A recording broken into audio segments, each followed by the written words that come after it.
Welcome to Vet Fraternity. In this topic, we are going to talk about hyphemia.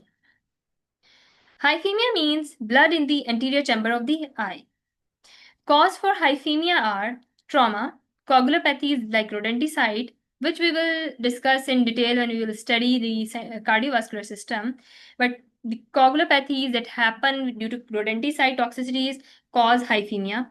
Vasculopathies, ocular diseases like retinal detachment or systemic hypertension, because when retina detaches or systemic hypertension happens, because of that, the blood vessels on the back, they burst out, like they break, and the blood starts to collect in the anterior chamber of the eye. Lymphoma, glaucoma, uveitis, all these are causes for hyphemia.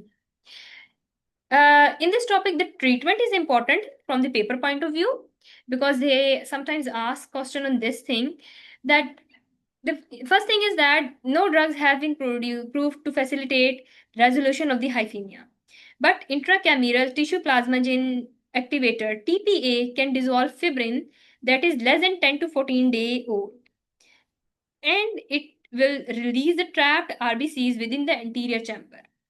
TPA does not prevent future fibrin formation, but topical and systemic corticosteroids may.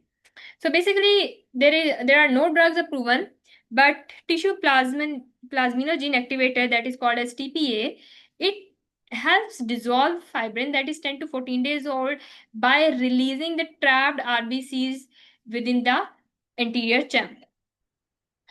As far as prognosis is concerned, for acute hyphemia, it is good, provided that the cause is identified and treated.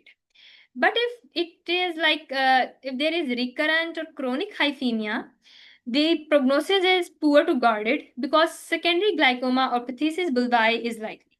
Pathesis bulbi is like a condition where eye gets shrunken, and it's like the end stage of the eye. But we will discuss that condition separately in a separate video. So that was all about hyphemia. I hope you enjoyed the lecture. Best of luck for your preparation. Thank you.